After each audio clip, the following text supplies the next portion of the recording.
Na verdade, 2011, a Dilma fez um governo absolutamente perfeito.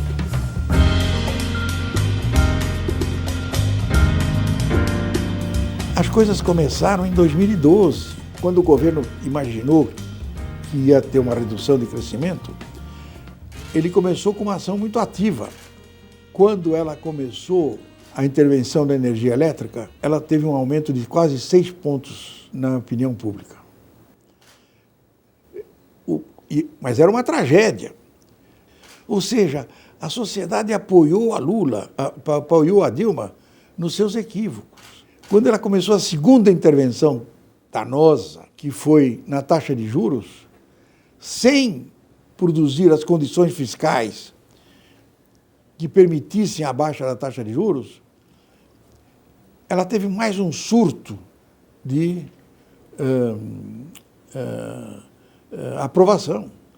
2012 terminou com um problema muito sério, que foi quando, pela primeira vez, se transformou dívida pública em superávit primário.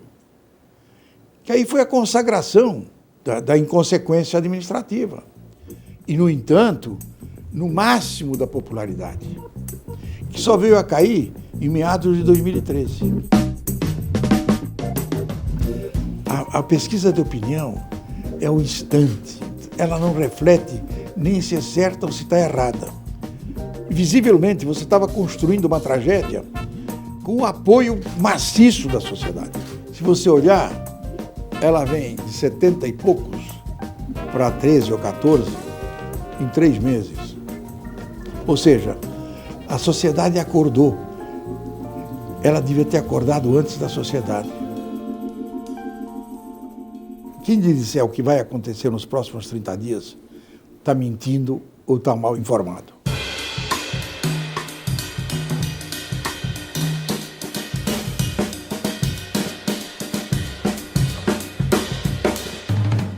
Deixa eu lhe dizer uma coisa.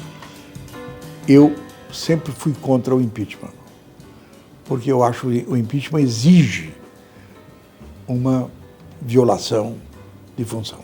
Então, nunca me convenci de que as puras mutretas que se chamaram de... como é que chamam ele? Pedaladas. Essas mutretas vêm desde Dom João VI. Então, o que acontece é o seguinte, vai ter que provar no Congresso que realmente houve a violação de função, houve uma violação.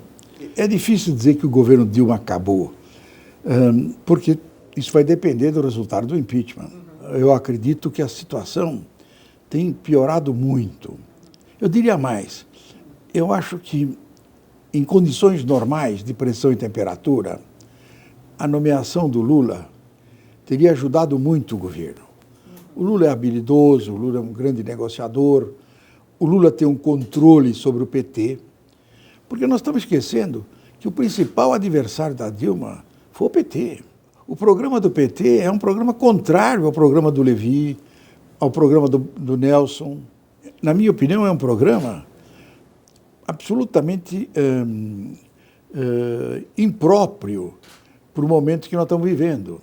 Então, você precisa primeiro, e esse é o plano do Nelson, inclusive, você tem que atacar os dois setores, você tem que cuidar do longo prazo para dar esperanças aos investidores de que vai ter volta do crescimento. E você tem que cuidar do curto prazo para não deteriorar muito mais a situação fiscal. É preciso que as pessoas se convençam de que a reconquista da estabilidade da relação dívida-PIB está à vista. Você precisa dar para a sociedade uma esperança de que o crescimento vai voltar. Crescimento é um estado de espírito. Só cresce quem acha que vai crescer. Foi isso que se perdeu.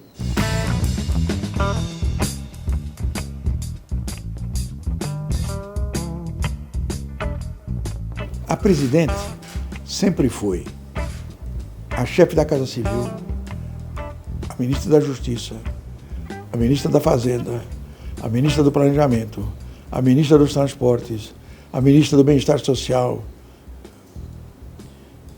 e quejandos. Para o governo da Dilma funcionar, o dia teria que ter 240 horas, porque ela é compulsivamente detalhista. Isso o senhor acha que foi... Isso é um problema, é uma forma de ser. Incompatível? É uma forma de ser. Não, que torna muito mais difícil. Não, é muito mais difícil, porque você está num sistema presidencialista de coalizão. Então, o presidente tem que presidencializar e coalizar.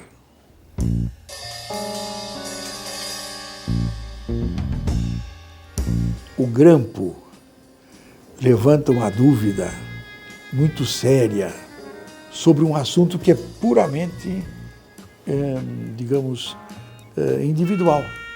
O senhor acha que o Grampo tem uma possível evidência mais grave do que as pedaladas? Não, mas teria que provar. Porque aqui é uma questão, digamos, psicológica. Eu tomei café. Não, você tomou café porque eu te obriguei. Não, eu tomei café porque eu gosto. Chama o Supremo para decidir. Você tem que dizer o seguinte, você quando fez isso por causa disto.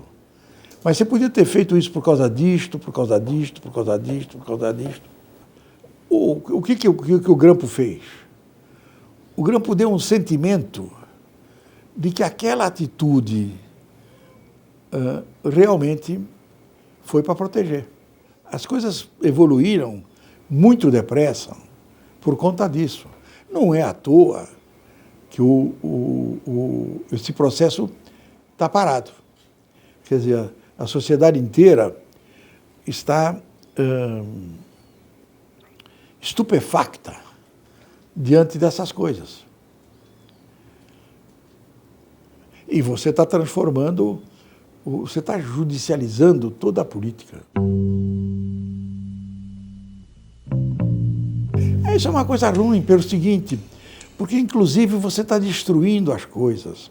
Eu vejo com muita preocupação essa ideia de que o Congresso não vale nada, o Executivo não vale nada. Mas quem escolheu o Supremo? Foi o Executivo e o Congresso. Então quer dizer que da emanação do que não vale nada pode sair a pureza?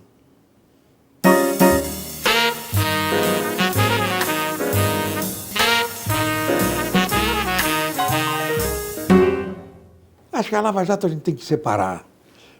São duas coisas completamente diferentes. A Lava Jato é um ponto de inflexão na história do Brasil.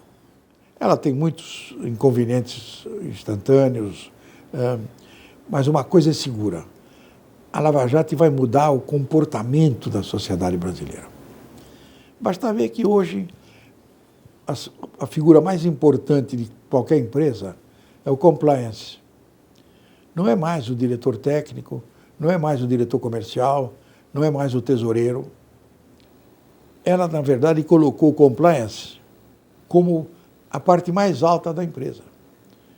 Ou seja, ela liga capitalismo e moral.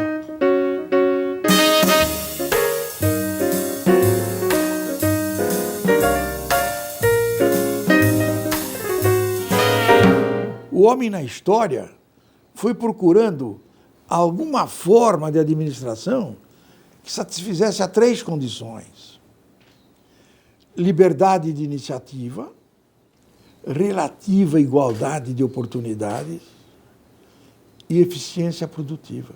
Porque o homem não nasceu para trabalhar. O homem nasceu para realizar a sua humanidade. Então, por que ele precisa da eficiência produtiva, que é o que os economistas cuidam? É simplesmente para ele ter mais tempo para construir a sua humanidade. Quando ele está produzindo o seu ganha-pão, ele está fazendo simplesmente uma forma de subsistência material. Mas ele se realiza como homem, é fora do ganha-pão. Porque, como eu deixar de dizer, isso são coisas, é um processo de seleção quase natural. Ou seja, é uma seleção histórica.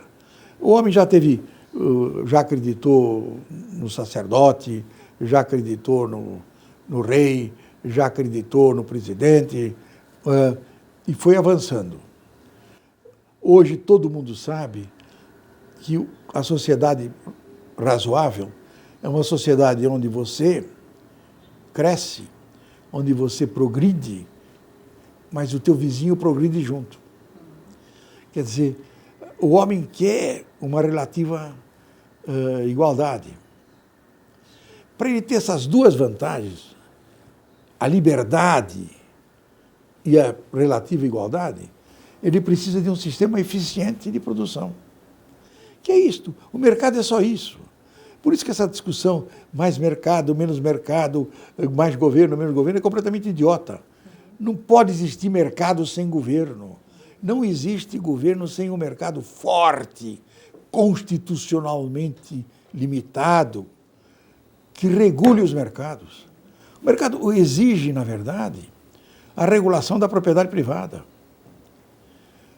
O que, no fundo, produz a separação entre os homens. A propriedade privada é que separou o capital da mão de obra, que permitiu que o capital pusesse a mão de obra na fábrica, que agora está permitindo, com o avanço tecnológico, que cada um vá para casa trabalhar por conta própria. Está havendo uma mudança profunda na sociedade e as pessoas não estão entendendo. A sociedade não parou um instante. Este é um processo evolutivo. Esse tal capitalismo não é nem justo, nem eterno.